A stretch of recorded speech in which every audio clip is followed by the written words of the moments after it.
the group of people. We're going to stand up for things that are important for the American people and have that message very clear to the American people.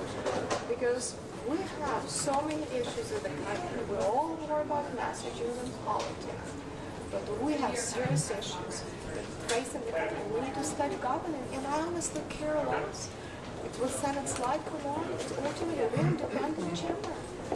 We bring our best solution, they bring what solution they have, and then people will decide who's prioritizing the people or large special interest group. People will have to decide who's afraid or not. We should not be afraid to challenge the big, very wealthy special interest group that can do a lot of campaign contribution here. Let's just be honest. What are your thoughts on the fact that supplemental Ukraine funding was left out of this CR package? Listen, I said I could totally agree. We should not have any supplemental funding. Everything should be going through regular processes because it's going to be politicized. We have a serious war, a serious issue there.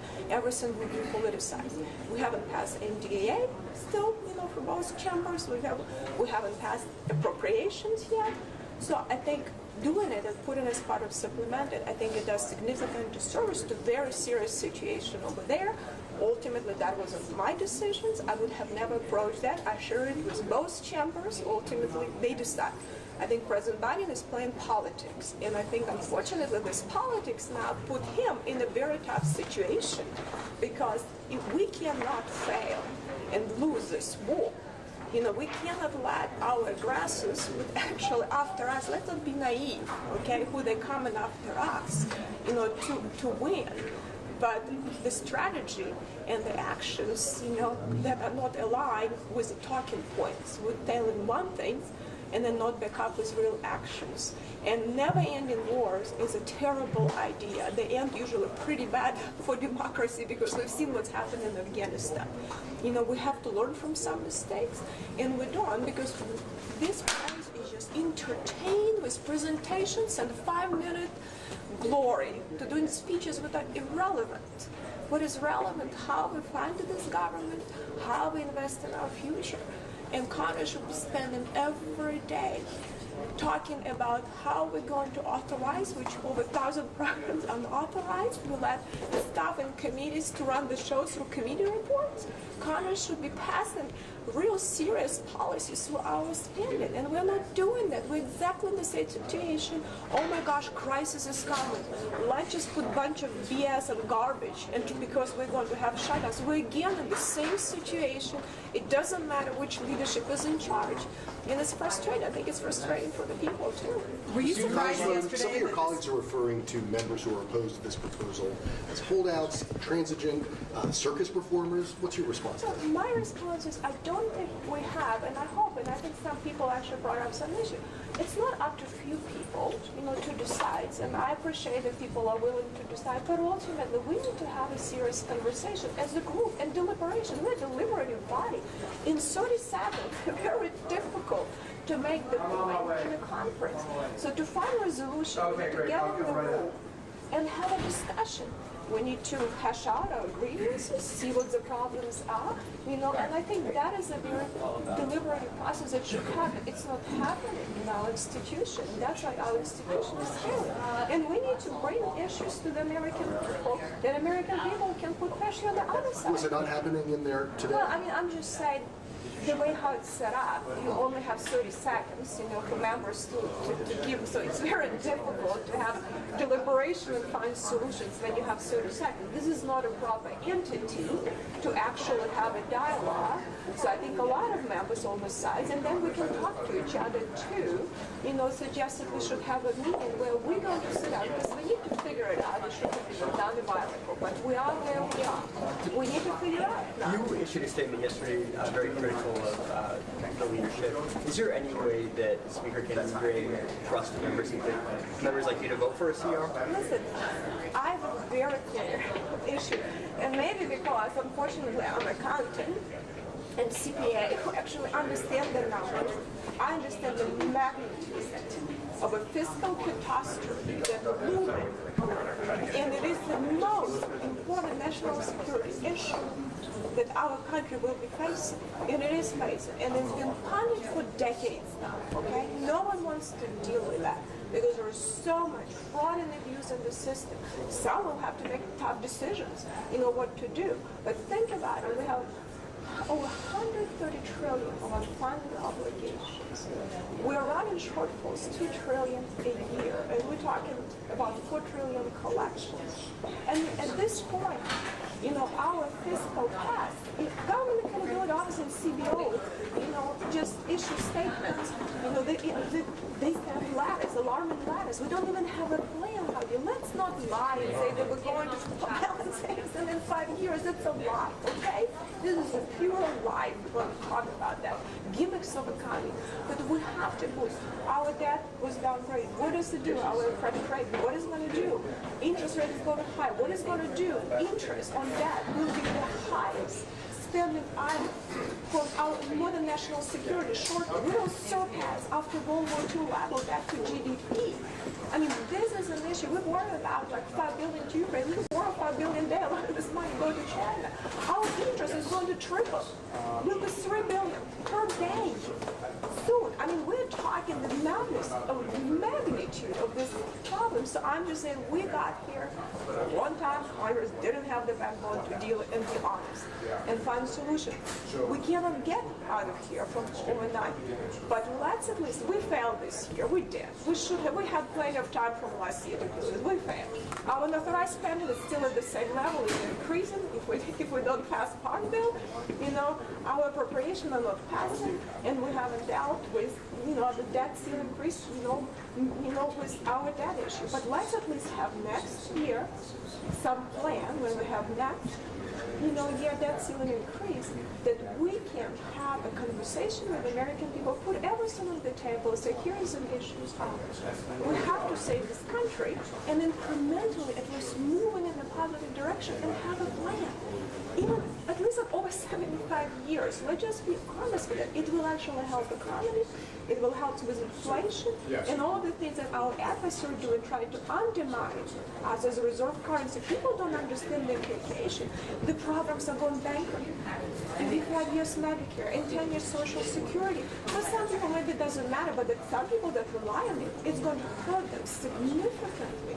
It's going to affect lives of Americans. Inflation is destroying middle class. The biggest asset, real estate for most Americans, to create middle class, it's not just unattainable, becoming unachievable.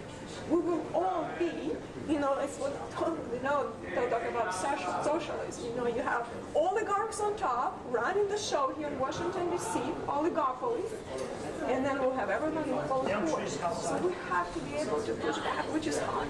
So is it worth it to go through a shutdown in order to push back, as you're saying? I mean, if we have to do it, we don't have to be shut down. We actually can come to Senate. If Senate doesn't want to stand up for the American people, if they're not willing to have an honest conversation, don't tell them that you're like lies going doing something. We can pass this legislation and say we have to have a serious conversation to incrementally start getting us out. And Senate can say, you know what?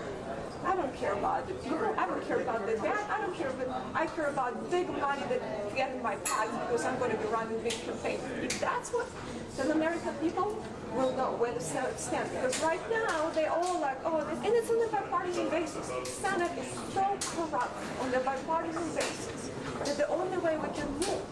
And because unfortunately these people don't have to run like we do. Unfortunately with the 17th Amendment they don't have to worry about the states. Some of them don't know where the states are. Okay, we changed the structure where now they all care about how much money they get in their packs because expensive. This election is so expensive. So they don't care. But you know what? We have much tougher people who are more accountable because we have to run every 2 years. This chamber can only be the solution. And this chamber has to stand up against the other chamber. Because, and I'm not saying because they're all the same. I hate to tell you, very few people there doing any governing, which should happen. Because the Senate was set up to have a long-term policies. But that's why they were elected for 6 years. So we don't have instability and jerk around sometimes retroactively. This is actually very destructive for the country to keep changing the laws, even retroactively several times a year, having predictability. They're not doing anything. What are they trying to pass? Talk to some of the senators. What are they trying to accomplish over there? Do they have any policies? What are they doing there? I would love you to ask them, what is your real policy agenda as an institution? What you're trying to accomplish? Where's all of the bills and legislation? What do they try to do? I cannot figure it out. You know, I'm just saying, not because they're Democrat. Ask Republicans too. What are you standing for? What are you fighting for? So it sounds like you want to pass the 12 appropriations bills and go through a shutdown in order to do Listen, that? I want us to find a solution, and a solution should... But what is it? What is the solution that you're talking The about? solution is we need to force this commission that will force the Senate to vote on some of the real savings, you know, that gives a proposal that will force them to vote at the end of next year when we have to do next that seed increase, that we're actually going to be saving billions of dollars until at least start with some fraud and abuse in the system. At least start with some...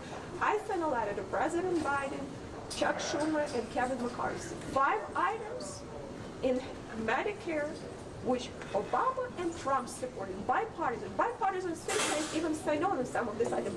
People like labor unions, Americans for Prosperity, Heritage, and Families USA support some of this issue. They never usually support it together.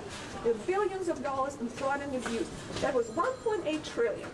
That is a significant, and this is, I just give an example of 5 items. Let's at least find something that we can find bipartisan support to move the needle, and with the rest, you know, we can deliberate, because we need to communicate to American people, get them on board, and hopefully we'll have someone running for president who actually wants to do something meaningful and willing to get American people on board. I think it's important, but Congress on fiscal issues, we can do some things too. We don't always have to look and have, actually we are much more powerful branch on these issues. We should look at some of this stuff, but unfortunately, you know, we cannot just have another commission for next Congress. We cannot even commit next Congress. It's unconstitutional for us to tell what next Congress can do. We can only control what we are doing, but we have to force the Senate to take some votes on some of this issue. And if they vote not wanting to vote, that's okay. So is What do you leadership think failed about by not? McCarthy criticizing you for quitting? Well, listen, you know, I mean, Kevin, I don't think it's a good idea to go personally like that, you know. Unfortunately, he might, you know, get unlucky and might change my mind, so, you know, so I don't think it's a good idea for him, because he gets me pissed off, you know, and I feel, you know, I feel my responsibility it's for my leadership of my party. I never like leadership of other party. I don't support it. I have significant differences. I'm sometimes engaged in debates, even with people that I might be disagreeing on some other issues, but I am accountable for my party. And if my party is not willing to lead, you know, I am going to attack my party. Because if we are not going to be standing up on this issue, and I know that like everyone does talk, let's do, okay, we have, I think, David Schweikert, like we have this commission, you know, we already have committee actually that we are funding, okay, by camera, by part. He goes presentation, I think he goes on the floor every day almost with nice presentation. Well, no one is listening, no one cares. I don't need another commission just to do BS presentation. The only way we can make a difference, incremental, if we force the Senate to take some votes. And you know what? People will decide. People don't have to vote. I mean, no one can force you to vote, yes, but people will need to know. We bring transparency to some issues. And this has cost you so much, Americans. What do you believe? And we should look at everything. We'll look at spending. We'll look at all of the credits we give to large corporations. You know, look, put them on the table. That's cost, you know. Look at Medicaid, $500 billion. States are actually defrauding the federal government, and I believe it stays right. But this is an issue that states are actually wrong. You know, $500 billion it costs federal budget because they have a gimmicks of accounting on Medicaid money. My state, the state of Texas, is one of the biggest abusers. I hate to tell you, okay? So we have to be honest too, including with the states, you know, because they blame federal government for a lot of issues, but some of them they're guilty too. And just put this issue and say, you know, communicate. We need to bring transparency because a lot of people don't understand. It's so complicated. And just say, you know, what you decide. You know, you decide you don't want to support that. Well, you're not going to be supporting that, but take the votes so at least we have some incremental change. Do you have any response to Zelensky's visit? Anything to say about his visit? Listen, I have to tell you, my frustration with UN is like, this is the place, I hate to tell you, UN not just failed Ukraine, they failed in Africa, Middle East. We have a lot of suffering and a lot of instability around the world. These people have been on the ground, they sit in nice hotels, drive very expensive cars. I haven't seen them on the ground in very significant conflict zones. So I don't even know what the purpose of these organizations are. And maybe they had a purpose, they were set up for a different reason. But we have to acknowledge that it failed, and we have to think about it. We should not have such a brutal and terrible wars happening, in our century. We shouldn't have that. People don't realize the magnitude of a conflict. So what is UN is doing? I try to figure it out. And why we are funding this institution that does not even promote policy that we agree with. I hate to tell you, but a lot of things, a lot of countries, I just went to the Middle East, they're not funding, they say we're not funding corrupt UN. Why are we doing that? And then on top of it, we still have to spend money directly. So I would like us to figure it out what's happening. So, I mean, it's all great. They're going to have nice presentation. They're going to have good meetings, good dinners, and talking all this hush-hush politics. In the end, nothing is going to change. We have people dying in Syria that people even forgot about that. I mean, it breaks my heart. These people, no one cares about that. We have conflicts, all across Africa. We see what happened in Yemen, we see what happened in Libya. I mean, we see what's happening in this country. I mean, a lot of people are getting killed. Where is UN? What are they doing even there? So what I'm just saying, maybe they're not set up. So I don't know what they're having these meetings for. Just to do like a speeches and say, great, visit New York nice steak restaurants? I don't know what the point. So I mean, it's good, to come for him, but I just don't see the purpose. He's coming here. Well, but they're going to be in UN and here, and I think, listen, my frustration, and you know very well, I truly believe never-ending wars is a bad idea. The strategy to do that, I completely disagree. President Biden, ultimately, he is the president of the United States. They're lucky that I cannot be one, okay? But I think he has to decide. But his strategy and actions, I think, are bad, and they will fail. I hate to say that. And what a lot specifically of people, about the strategy actions? because I'm telling you, just the things, in the war, you can either decide that you're going to win and put back up this action, or not to lose. I mean, it's Ukraine who's You do fighting the bare war, right? minimum. Listen, Ukraine is fighting the war. The West is ultimately supporting the war. And the West have to make a decision. If the West decide, which we had a discussion, Ukraine gave up nuclear weapons and assurances, not guarantees, with very clear assurances, but signed by United States, UK and Russia on territorial integrity. We signed an agreement. We forced Ukraine, which rightly so, to give up nuclear weapons. Rightly so. I truly believe we needed to do that. But now, when Ukraine in this major war, is going to be very difficult discussions, and Ukrainians are willing to fight and die for their freedoms, which each country should be. But then we need to decide, how do you deter an aggressor? And aggressor's appeasement doesn't work. So if we would have supplied these weapons quick and as much before the war, Putin wouldn't have moved in. He's not suicidal or idiotic. He might be an evil, but he's not stupid, okay? But we didn't do deterrences. We let him get into Crimea. We let him go in the east, and then under Trump he didn't want to move because Trump was unpredictable, and he gave some weapons, probably could have done more, but that's a different conversation. At least he was afraid to move because he knows that Trump can move in any direction, and now he saw what happened in Afghanistan. He saw the problems within Ukraine, and he decided to move. Well, it's unfortunate, but democracy failed. The diplomacy failed. It will be someday diplomacy, but unfortunately, when you deal with people like that, to get them to the table, you can now only do it with weapons. And if you do just bare minimum, all this fighting even they're doing now, it's been authorized for a long time.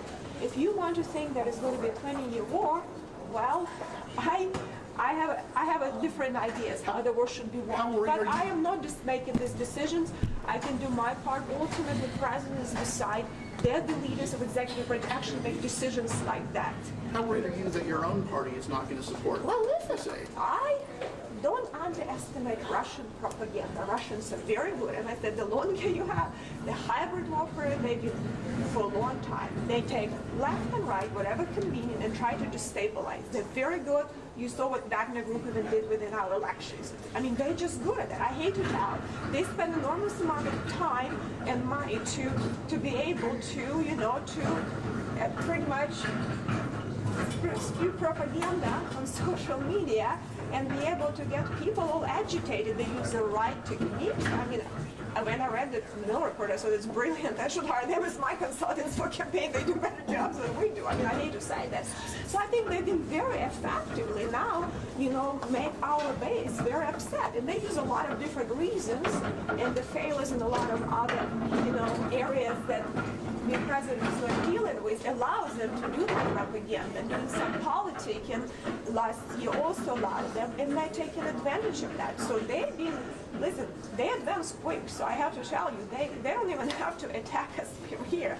They have from outside ability to do that.